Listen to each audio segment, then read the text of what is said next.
Why do some men seem to effortlessly attract women while others struggle, no matter what they do? What if I told you the secret isn't about money, looks, or even charm?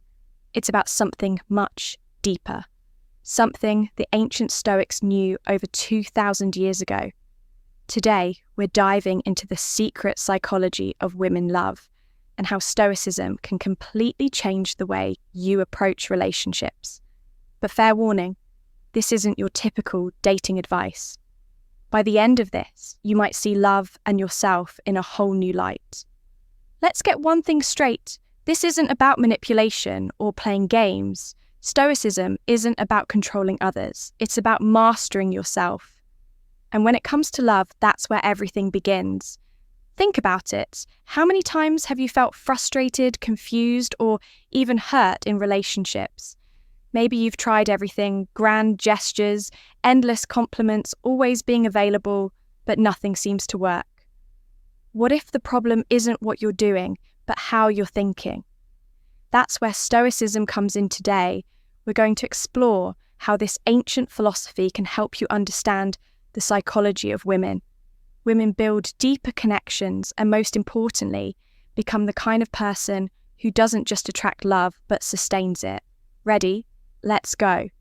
Here's the hard truth. Most men approach relationships from a place of lack. They think, if I can just get her to like me, then I'll be happy. But here's the thing, that mindset is already setting you up for failure. Why? Because it puts all the power outside of yourself. You're relying on someone else to fill a void, to make you feel worthy, to give you validation. And when you do that, you're not coming from a place of strength, you're coming from a place of neediness. And women can sense that it's not about being alpha or beta or any of those labels. It's about being grounded, confident, and emotionally independent. That's what's truly attractive. But how do you get there? That's the challenge we're tackling today. 1. The dichotomy of control. Let's start with one of the core principles of Stoicism, the dichotomy of control. This is the idea that some things are within your control and some things aren't. Your thoughts, your actions, your reactions, those are within your control. Other people's thoughts, feelings, and actions. Not so much when it comes to relationships. This is huge. You can't control whether someone likes you or not. You can't control how they feel or what they do, but you can control how you show up. Are you kind, confident, and authentic? Or are you trying to be someone you're not just to impress them? Let me tell you a story about Mark Aurelius, one of the greatest Stoic philosophers and a Roman emperor. Despite his power, Marcus Aurelius faced constant challenges in his personal life, including betrayal and loss. But instead of trying to control others, he focused on controlling himself. He wrote in his journal, "You have power over your mind, not outside events. Realize this and you will find strength." Now, let's apply this to modern relationships. Imagine you're on a date, you're nervous and you're worried about saying the wrong thing. Instead of focusing on what she thinks of you, focus on being present. Be genuinely curious about her. Listen more than you speak. If she doesn't respond the way you hoped, that's okay. You can't control her reaction, but you can control how you handle it. This mindset shift is powerful because it takes the pressure off you and allows you to be your authentic self. And guess what? Authenticity is incredibly attractive. 2. Amor fati, loving what happens next up. Amor fati, this is the Stoic concept of loving whatever happens, good or bad, in relationships. This means embracing rejection, heartbreak, and even the awkward moments. Why? Because there are all opportunities to learn and grow. Think about it. Every no you get is steering you closer to the right. Yes, but most men don't see it that way. They take rejection personally, and it destroys their confidence. Let me share a story about Epictetus, a Stoic philosopher who was born a slave. Despite his circumstances, Epictetus taught that we should embrace everything life throws at us.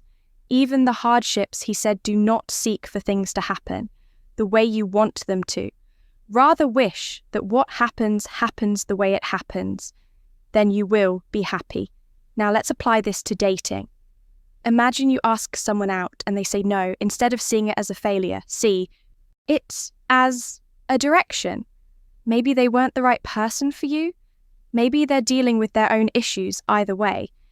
Their no isn't a reflection of your worth. It's just music information. When you start to see rejection this way, it loses its power over you. You stop fearing it. And that confidence is magnetic. Third virtue as the highest good.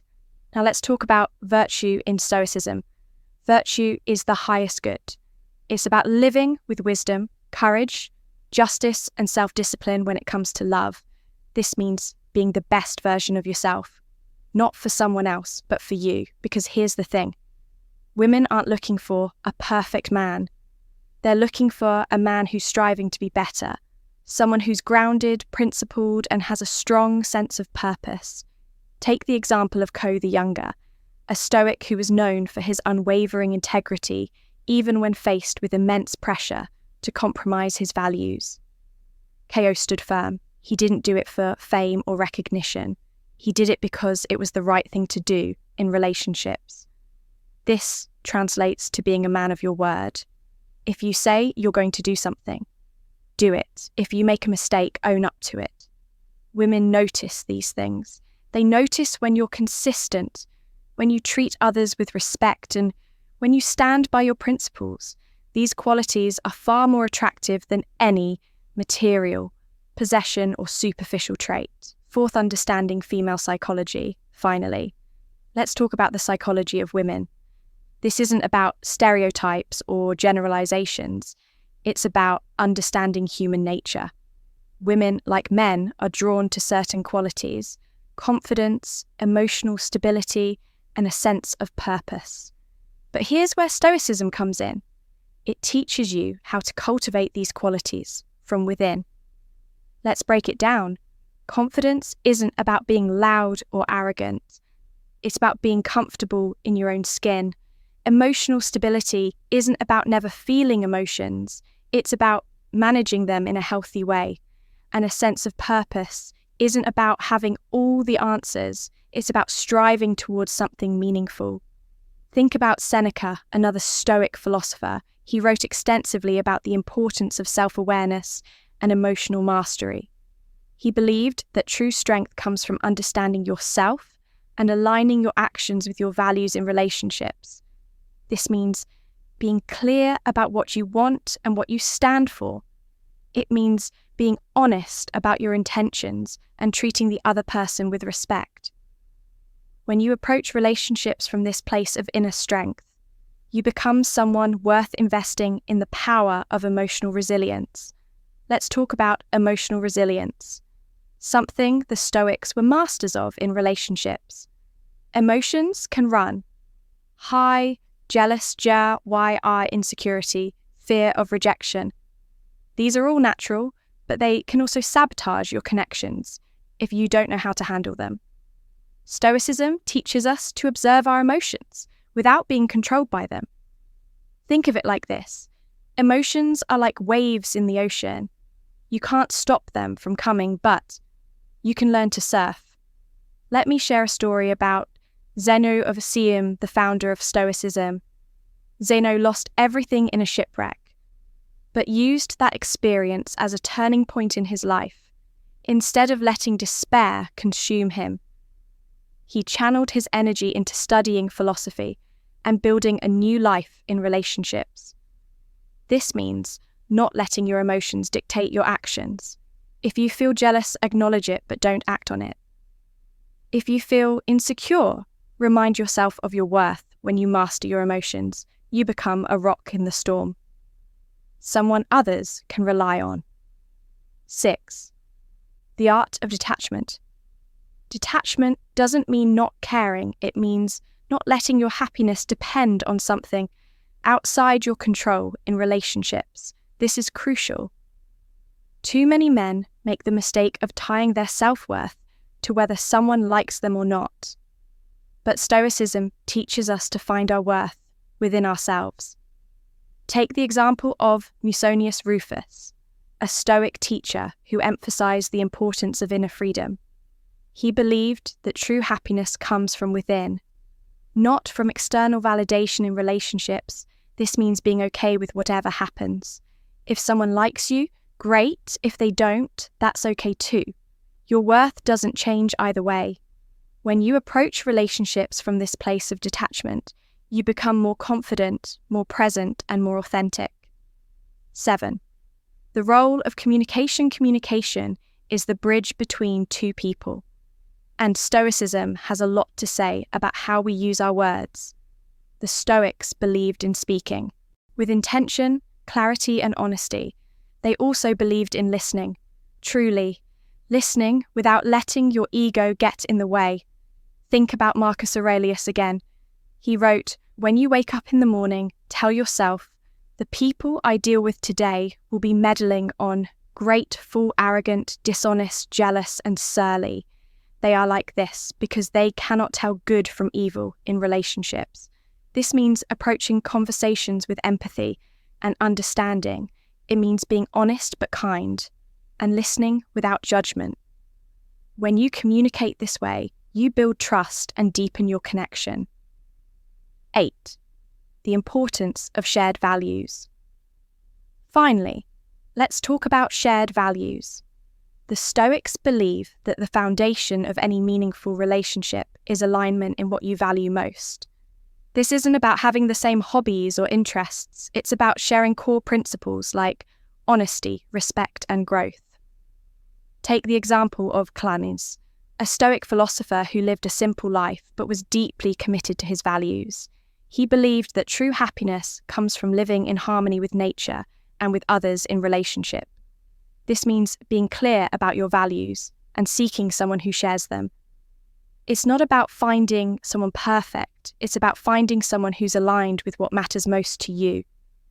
When you build a relationship on this foundation, it becomes unshakable. Here's the truth. Love isn't about finding the perfect person. It's about becoming the best version of yourself and finding someone who aligns with your values, your growth, and your purpose. When you approach relationships from this perspective, everything changes. You stop settling for less than you deserve, and you start building connections that are deep, meaningful, and lasting. So to sum it all up, Stoicism teaches us to focus on what we can control, to embrace challenges, to live with virtue, and to understand the deeper psychology of love. It's about emotional resilience, detachment, clear communication, and shared values. When you apply these principles, you don't just attract love, you create it, and that's the most powerful thing of all. If this video helped you see love in a new way, hit that subscribe button. Let's keep growing together.